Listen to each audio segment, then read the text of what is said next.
আজ তোমাদের একটা সত্যি গল্প শোনাব। শুধু বইয়ে পড়া কল্পকাহিনী নয়, এমন একটা ঘটনা যেটা ঘটেছিল বহু বছর আগে বাংলার এক অচেনা গ্রামে। গ্রামের নাম কানাইপুর। এই গ্রামটা শহর থেকে অনেক দূরে, চারদিকে ঘন জঙ্গল আর নদী ঘেরা। দিনের বেলা গ্রামটাকে সাধারণ মনে হলেও রাত হলেই এর চারপাশে নেমে আসে অদ্ভুত এক নিস্তব্ধতা, যেন বাতাসও ভয়ে চুপ হয়ে যায়। কানাইপুরেই দাঁড়িয়ে আছে এক ভগ্নপ্রায় প্রাসাদ, দত্তবাড়ি। একসময় কত লোক সমাগম, কত উৎসব, কত জমকালো দিন কাটত সেখানে। কিন্তু এখন শুধু ভাঙা দেওয়াল, জং ধরা ফটক আর ধুলো মাকড়সার জাল। তবে শোনো, মানুষজন ওই প্রাসাদকে শুধু ভাঙা বাড়ি বলে না, তারা বলে ওখানে এখনো মানুষ থাকে, তবে জীবিত মানুষ নয়।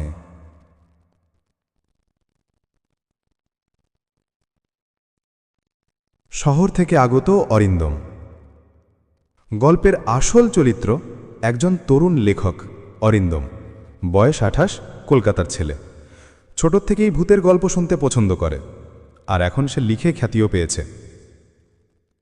একদিন এক বন্ধুর মুখে কানাইপুর আর দত্তবাড়ির কথা শুনে তার মনে আগুন জ্বলে ওঠে। সে ভাবে, যদি সত্যিই এখানে কিছু ঘটে থাকে, তবে এটাকে আমি বইয়ে লিখব, মানুষের কাছে সত্যটা তুলে ধরব। এই ভাবনা নিয়ে অরিন্দম কানাইপুরে পৌঁছল। গ্রামে গিয়ে সে প্রথম যে মানুষটার সঙ্গে দেখা পেল, তিনি হলেন হরিচরণ কাকা, গ্রামের প্রবীণ প্রধান। কাকা তাকে দেখে বললেন, সহুরা বাবু, সাহস আছে তো? দত্তবাড়িতে যারা ঢুকেছে তারা আর আগের মতো ফিরতে পারেনি। অরিন্দম হেসে উত্তর দিল, কাকা, আমার সাহস আছে, ভয় না পেলে আমি লেখক হতাম না। কাকা কিছুক্ষণ চুপ করে রইলেন, তারপর বললেন, তাহলে থাকো দত্তবাড়িতেই, তবে সাবধান, রাতের বেলা কাউকে ডাকতে শুনলেও সাড়া দেবে না। প্রাসাদের প্রথম রাত। সন্ধ্যা নামতেই অরিন্দম প্রাসাদের ভেতরে ঢুকল। বিশাল লোহার ফটক ঠেলে ঢুকতেই মনে হলো সে যেন অন্য জগতে পা রাখল। চারপাশে অন্ধকার, ভাঙা সিঁড়ি আর বাতাসে ভ্যাপসা গন্ধ। ঘরের ভেতর ঢুকে তার চোখে পড়ল দেয়ালে ঝোলানো পুরনো ছবি, দত্ত পরিবারের মানুষজন। ছবিগুলো দেখে মনে হচ্ছিল ওরা যেন আজও তাকিয়ে আছে। রাত গভীর হলো, বাইরে শেয়ালের ডাক শোনা গেল, বাদুড়ের পাখা ঝাপটানি। অরিন্দম বিছানায় শুয়ে ভাবছিল, সবই কল্পনা, ভয় পাবার কিছু নেই। কিন্তু ঠিক তখনই টপ টপ টপ করিডোর দিয়ে পায়ের শব্দ এলো। সে টর্চ নিয়ে বাইরে তাকালো, কেউ নেই। কিন্তু ঘরে ঢুকে দরজা বন্ধ করতেই জানালা দিয়ে ঠান্ডা বাতাস এসে ফিসফিস করে বলল, তুই কেন এসেছিস? অরিন্দমের শরীর কেঁপে উঠল। গ্রামের সতর্কবার্তা। পরদিন সকালে হরিচরণ কাকা এসে জিজ্ঞেস করলেন, কি খবর রে, রাতটা ঠিকতে পেরেছিস? অরিন্দম মৃদু হাসল, কিন্তু ভয়টা লুকাতে পারল না। সে কাকাকে বলল, কেউ যেন কথা বলছিল। কাকা গম্ভীর হয়ে উত্তর দিলেন, এই প্রাসাদে এক সময় ভীষণ অভিশাপ নেমেছিল। এক মেয়ে মারা যায়, আর তখন থেকেই ওর কান্না শোনা যায়। হরিন্দম বিস্মিত হয়ে জিজ্ঞেস করল, কি সেই মেয়ে? কাকা বললেন, তার নাম মঞ্জুরি, তবে ওর কথা রাতের বেলা বলা উচিত না। মঞ্জুরির ছায়া। দ্বিতীয় রাতে অরিন্দম আবার অদ্ভুত শব্দ শুনল, আমাকে মুক্তি দাও, আমাকে মুক্তি দাও। সে উঠে দাঁড়ালো। হঠাৎ আয়নায় ভেসে উঠল এক মেয়ের ছায়া, লম্বা চুল, সাদা শাড়ি, মুখে শুকনো রক্তের দাগ। সে ফিসফিস করে বলল, আমি মঞ্জুরি, আমাকে কূপে ফেলে দিয়েছে। তারপর হাওয়ার ঝাপটা দিয়ে ছায়াটা মিলিয়ে গেল। অরিন্দম স্তব্ধ হয়ে দাঁড়িয়ে রইল। গোপন সুড়ঙ্গ। পরদিন প্রাসাদের পশ্চিম দিক ঘুরতে গিয়ে অরিন্দম হঠাৎ এক অদ্ভুত চিহ্ন খুঁজে পেল দেয়ালে। চিহ্নটা সরাতেই মাটির নিচে লুকানো দরজা বেরিয়ে এলো। সে টর্চ নিয়ে ভেতরে ঢুকল। সরু সিঁড়ি বেয়ে নেমে গেল এক অন্ধকার সুড়ঙ্গ। ভেতরে ভ্যাপসা গন্ধ আর মাটিতে শুকনো রক্তের দাগ। সুড়ঙ্গির শেষে ছোট্ট কক্ষ, ভেতরে শিকল বাঁধা, ছেঁড়া কাপড় আর দেয়ালে শুকনো হাতের ছাপ। আর সেই ছাপের নিচে লেখা, আমি এখানে। অরিন্দমের বুক কেঁপে উঠল। সে বুঝল দত্তবাড়ির ইতিহাস শুধু ভুতুড়ে নয়, এখানে এক নৃশংস খুনের রহস্য চাপা পড়ে আছে। গল্পকার থেমে যায়। এই পর্যন্ত শুনে যদি তোমাদের বুক কেঁপে ওঠে, তবে জেনে রাখো এটা কেবল শুরু। কারণ দত্তবাড়ির রাতগুলোতে যে কি ঘটে সেটা বললে হয়তো তোমরা ঘুমোতেই পারবে না। অধ্যায় 2, রক্তমাখা অতীতের গোপন কথা। শোনো, প্রথম রাতের সেই ভয়ঙ্কর ঘটনার পর অরিন্দম ঠিক করল সে দত্তবাড়ির রহস্য ছাড়বে না। কিন্তু যতই সে ভেতরে ঢুকতে লাগল, ততই অদ্ভুত সব ঘটতে থাকল। প্রাসাদের কূপ। প্রাসাদের পশ্চিম দিকে একটা পুরনো কূপ আছে, লতাগুল্মে ঢাকা। বহু বছর ধরে কেউ ব্যবহার করে না। কিন্তু অরিন্দম অবাক হয়ে দেখল ভোরবেলা কূপটার ধারে ভেজা পায়ের ছাপ, যেন কেউ রাতের বেলা ওখানে গিয়ে পানি তুলেছিল। সে কূপের ভেতরে তাকাতেই বুকটা হিম হয়ে গেল। ভেতর থেকে যেন কান্নার আওয়াজ আসছে, আমাকে বাঁচাও, আমাকে মুক্তি দাও। অরিন্দম ভয় পেলেও মনটা কৌতূহলে ভরে গেল। হরিচরণ কাকার সতর্ক বার্তা। সেদিনই সে ছুটে গেল গ্রামের প্রবীণ হরিচরণ কাকার কাছে। কাকা তার কথা শুনে গম্ভীর হয়ে বললেন, বাবা, ওই কূপটা শুধু কূপ নয়, ওখানে লাশ ফেলা হয়েছিল।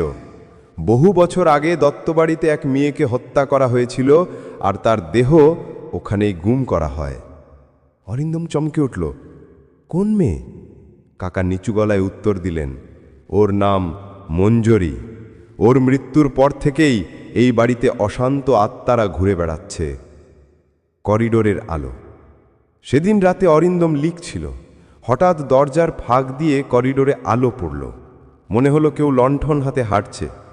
সে চুপচাপ দরজা খুলে তাকালো। দূরে এক নারীর ছায়া, মাথায় আঁচল, হাতে লণ্ঠন, কিন্তু মুখ দেখা যাচ্ছে না। অরিন্দম সাহস করে এগোতে যেতেই ছায়াটা একটা ঘরের ভেতরে ঢুকল। সে দৌড়ে গিয়ে দরজা ঠেলে ঢুকল। ঘর ফাঁকা, কিন্তু মেঝেতে টাটকা রক্তে দিয়ে লেখা, ফিরে যা। আয়নায় মুখ। রাত যত গভীর হচ্ছিল, ভয়ের ছায়া তত বাড়ছিল। হঠাৎ অরিন্দমের চোখ পড়ল দেয়ালের পুরনো আয়নায়। আয়নায় সে নিজের নয়, আর একটা মুখ দেখতে পেল। সেই মুখ ফ্যাকাশে, ঠোঁট ফেটে রক্ত ঝরছে, আর চোখ লাল টকটকে। মুখটা ধীরে ধীরে বলল, আমি মঞ্জরি, আমাকে কূপে ফেলে দিয়েছে। অরিন্দমের বুক কেঁপে উঠল। সে চোখের পলক ফেলতেই মুখটা মিলিয়ে গেল। প্রাসাদের নিচের সুড়ঙ্গ। পরদিন দিনের বেলা প্রাসাদ ঘুরতে গিয়ে অরিন্দম হঠাৎ দেয়ালে অদ্ভুত তন্ত্রমন্ত্রের চিহ্ন পেল। চিহ্নটা সরাতেই মাটির নিচে লুকানো দরজা বেরোল। সে টর্চ নিয়ে নিচে নামল। সরু সিঁড়ি বেয়ে নেমে গেল এক অন্ধকার সুড়ঙ্গ। ভেতরে ভ্যাপসা গন্ধ আর মাটিতে শুকনো রক্তের দাগ। শেষে পৌঁছে সে দেখল একটা কক্ষ। ভেতরে পুরনো লোহার শিকল, ছেঁড়া কাপড় আর দেয়ালে শুকনো হাতের ছাপ। আর হাতের ছাপের নিচে লেখা, আমি এখানে। গল্পকার এবার থেমে গেল। চারপাশে তাকিয়ে ফিসফিস করে বলল, এই পর্যন্ত শোনো, এই শুধু শুরু। কারণ দত্তবাড়ির রহস্য এখানে শেষ নয়। অধ্যায় 3, কূপের কান্না আর অদৃশ্য ছায়া। রাতের ভয়ঙ্কর আওয়াজ। অরিন্দম দ্বিতীয় রাতেও সেই প্রাসাদেই থেকে গেল। রাত গভীর হতেই হঠাৎ কূপের দিক থেকে ভেসে এলো ভয়ঙ্কর চিৎকার। কান্নার সুরে ভেসে আসছিল, আমাকে তুলে নাও, আমাকে মুক্তি দাও। হাওয়া কাঁপছিল। প্রাসাদের জানালা নিজে থেকেই ধাক্কা খেয়ে বন্ধ হচ্ছিল। অরিন্দমের বুক ধড়ফড় করতে লাগলো। তবুও সে এগিয়ে গেল কূপের দিকে। কূপের ভেতরে ছায়া। সে টর্চ জ্বালিয়ে ভেতরে তাকাতেই দেখল কালো জলের ভেতর থেকে সাদা একটা হাত উঠে আসছে। আঙুলগুলো যেন তাকে ডাকছে। অরিন্দম ভয় পেয়ে পিছিয়ে গেল, কিন্তু চোখ সরাতে পারল না। সেই হাতটা ধীরে ধীরে মিলিয়ে গেল অন্ধকারে। রহস্যময় ডায়েরি। পরদিন প্রাসাদের পুরনো লাইব্রেরিতে সে একটি চামড়ার বাঁধানো ডায়েরি খুঁজে পেল। ডায়েরিটা পড়তে পড়তেই তার গা শিউরে উঠল। সেখানে লেখা, আমার নাম মঞ্জরি। আমি এই প্রাসাদে বন্দী। দত্তবাড়ির উত্তরাধিকার নিয়ে লড়াই করতে গিয়ে আমাকে মেরে ফেলা হবে। যদি কেউ এই ডায়েরি পড়ে, জেনে রেখো আমার আত্মা এই প্রাসাদে আটকে আছে। ডায়েরির শেষ পাতে এক কালি ছড়ানো, কিন্তু তবুও বোঝা যাচ্ছিল মঞ্জরিকে হত্যা করা হয়েছিল প্রাসাদের লোকজনই। ঘরের ভেতর অদৃশ্য কেউ। রাতে অরিন্দম নিজের ঘরে বসে লিখছিল। হঠাৎ কলম থেমে গেল, কারণ সে স্পষ্ট শুনতে পেল ঘরের ভেতর কেউ হাঁটছে। সে চারপাশে তাকালো, কেউ নেই, কিন্তু ধুলো জমা মেঝেতে স্পষ্ট পায়ের ছাপ তৈরি হচ্ছে, একে একে এগোচ্ছে তার টেবিলের দিকে। অরিন্দমের চোখ বড় হয়ে গেল। সে চিৎকার করতে যাবেই ঠিক তখনই হাওয়ার ঝাপটায় ঘরের বাতি নিভে গেল। অন্ধকারে ভেসে এলো এক ফিসফিসানি, তুই আমার সত্যিটা খুঁজে বের কর, না হলে তোরও মৃত্যু হবে। মাটির নিচ থেকে আর্তনাদ। হঠাৎ ঘরের মেঝে কেঁপে উঠল। মনে হলো কারোর শিকল বাঁধা অবস্থায় টেনে আনার চেষ্টা চলছে নিচ থেকে। দেয়ালের ফাটল দিয়ে কালো কুয়াশা বেরোতে লাগলো। অরিন্দম বুঝল এই প্রাসাদ কেবল অভিশপ্ত নয়, এখানে এমন কিছু চাপা আছে যেটা কেউ জানে না। গল্পকার এবার চুপ করে গেল। তার গলা কাঁপছিল, যেন সেও সেই প্রাসাদের ভেতরে ঢুকে পড়েছে। কিছুক্ষণ পরে সে ফিসফিস করে বলল, এই তো শুরু মাত্র। পরের অধ্যায়ে যা ঘটবে তা শোনার সাহস তোমার আছে তো? অধ্যায় 4, করিডোরের রক্তমাখা দরজা। দরজার আঘাত। সেই রাতেই হঠাৎ প্রাসাদের লম্বা করিডোরের ধূপধাপ শব্দে দরজা বন্ধ হতে শুরু করল। অরিন্দম দৌড়ে গেল। প্রতিটি দরজা যেন নিজে থেকেই আঘাত করে বন্ধ হয়ে যাচ্ছে। শেষ দরজার সামনে গিয়ে দাঁড়াতেই সে দেখল দরজার গায়ে লাল রঙে নয়, টাটকা রক্তে লেখা, তুই দেরি করেছ। দরজার ফাঁক দিয়ে সে স্পষ্ট শুনতে পেল কারোর গোঙানি আর ভারী শিকল টেনে আনার শব্দ। সে কাঁপতে কাঁপতে হাত বাড়িয়ে দরজা ঠেলতেই বুঝল ভেতরটা একেবারে অন্ধকার। মনে হলো দরজার ওপারে পুরো প্রাসাদটাই যেন অন্য এক জগৎ। অদ্ভুত ছায়ারা। ভেতরে ঢুকেই সে দেখল চারপাশে একটার পর একটা ছায়া দাঁড়িয়ে আছে। তাদের মুখ নেই, চোখ নেই, শুধু কালো আকার। সবাই একসাথে ধীরে ধীরে ফিসফিস করে বলল, সত্যি খুঁজে বের কর, নইলে তোরও পরিণতি হবে আমাদের মতো। অরিন্দম পিছিয়ে আসতে চাইল, কিন্তু দরজা নিজে থেকেই ধাক্কা মেরে বন্ধ হয়ে গেল। পুরনো ছবির রহস্য।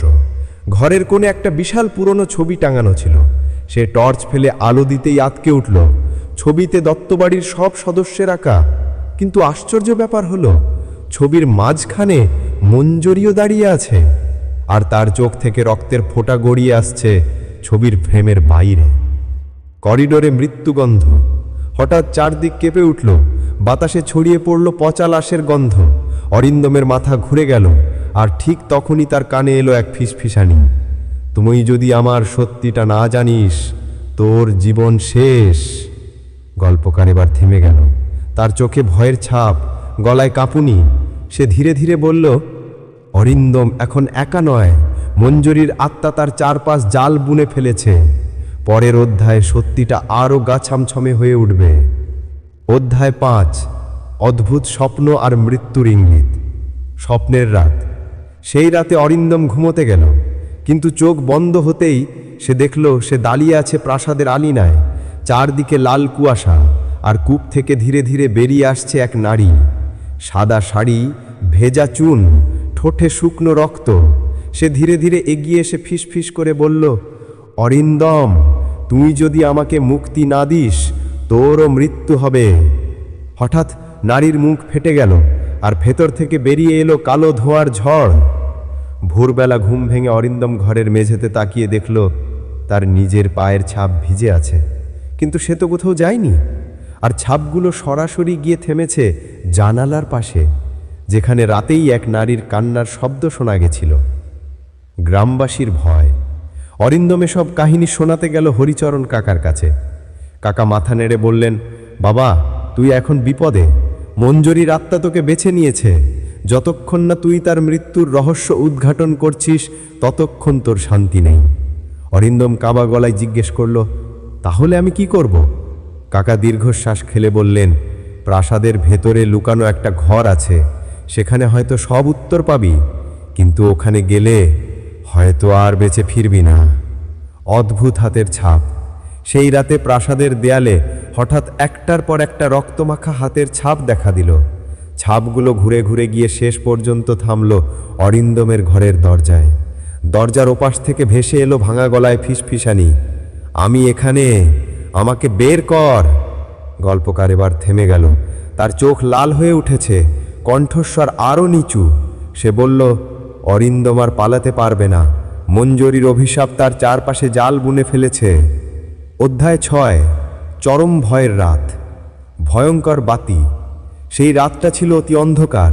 প্রাসাদের সব বাতি নিভে গেছিল, আর বাতাসে ভেসে আসছিল ভাঙা জানালা থেকে হাওয়ার ফিসফিসানি। অরিন্দম হাতে টর্চ নিয়ে এগোচ্ছিল, প্রতি ধাপে তার হৃদয় সম্পন্দন যেন তার কানে বেজে উঠছে। হঠাৎ ধূপধাপ কিছু একটা তার পেছনে চলছিল। সে ফিরে তাকালো, কিন্তু কিছুই দেখা গেল না।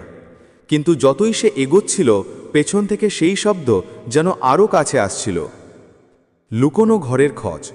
অরিন্দম জানত, কাকা বলেছিল যে উত্তর আছে লুকোনো এক ঘরে।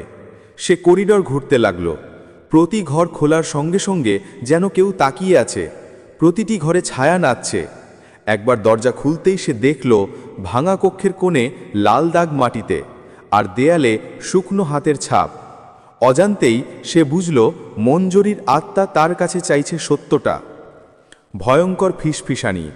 হঠাৎ করিডরের শেষ প্রান্ত থেকে ভেসে এলো কণ্ঠস্বর, অরিন্দম, তোর পালানোর কোনো জায়গা নেই, আমি সব দেখছি। সে কাঁপতে কাঁপতে টর্চ ধরল। চোখে পড়ে ঘরের একটি বোকা দরজা।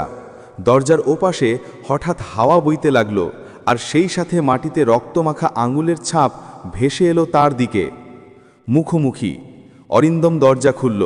ভেতরে ঢুকতেই মনে হলো সময় থেমে গেছে। ছায়ারা চারপাশে ভেসে বেড়াচ্ছে, আর এক নারীর মুখ, মঞ্জুরি, তার সামনে দাঁড়িয়ে। সে ফিসফিস করে বলল, তুই শেষ পর্যন্ত এসেছিস, আমাকে মুক্তি দাও। অরিন্দম দাঁড়িয়ে রইল। সাহস বেঁধে সে বলল, আমি জানব সত্যিটা, আমি তোমার মৃত্যুর রহস্য উদ্ঘাটন করব। মঞ্জুরি ধীরে ধীরে হাসল। হাসিটা ভয়ঙ্কর, যেন অনেক বছরের ক্ষোভ আর যন্ত্রণার মিশ্রণ। অন্ধকারের ঝড়। তৎক্ষণাৎ ঘরের সব বাতি নিভে গেল। বাতাস ঘন হয়ে গেল। মাটিতে ধুলো ভেসে উঠল। ভেঙে যাওয়া আসবাবপত্র নাচতে লাগল। মঞ্জুরি ঘুরে ঘুরে করিডরের মধ্যে ভেসে বেড়াতে লাগল। অরিন্দম বুঝল, এখানে পালানোর কোনো উপায় নেই। এটাই চরম ভয়ের রাত। গল্পকার এবার চুপ করে গল্পের তলে নামল, ফিসফিস করে বলল, শোনো, এখানেই প্রাসাদের ভীতিকর সত্য আরও প্রকট হবে। পরের অধ্যায় অরিন্দম মঞ্জুরির মৃত্যুর রহস্যের সূত্র খুঁজে পাবে, এবং তখন আসল ভয় শুরু হবে। অধ্যায় 7, শেষ মুখোমুখি। রহস্য উদ্ঘাটনের শুরু। রাত গভীর। অরিন্দম লুকোনো ঘরে ঢুকল। ঘরটা অদ্ভুতভাবে ছোট, মাটির ফাটল আর ছেঁড়া কাগজে ভরা। ভেতরে পুরনো লোহার চেন আর রক্তের দাগ স্পষ্ট। অরিন্দম ঘরে ঢুকতেই সে দেখল দেয়ালের কোণে লুকোনো ডায়েরি। ডায়েরিটা খুলল আর পড়ল, আমার নাম মঞ্জরি, আমাকে হত্যা করা হয়েছে দত্তবাড়ির লোকজনের হাতে, আমার লাশ কূপে ফেলা হয়েছে।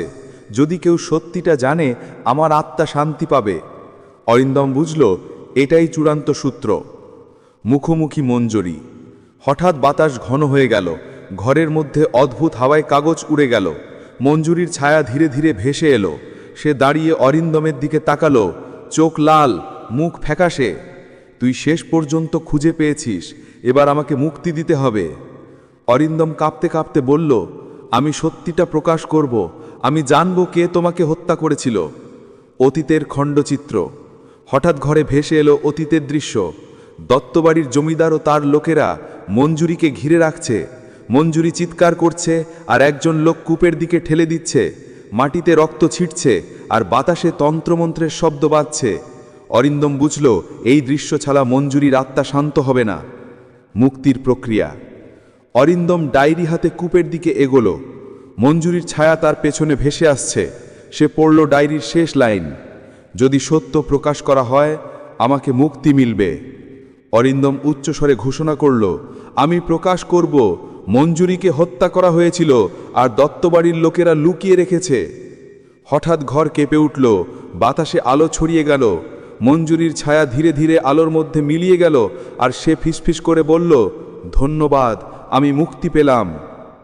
শান্তির প্রথম স্ফুলিঙ্গ। সেদিনের পর থেকে প্রাসাদ শান্ত হল। কূপের পাশের কান্নার শব্দ আর চিকল টানার আওয়াজ আর কেউ শুনল না। অরিন্দম গ্রামে ফিরে এলো, কিন্তু তার মনে এক অদ্ভুত শীতলতা থেকে গেল। একটা অভিশাপ শেষ হলেও স্মৃতি চিরকাল বাঁচে।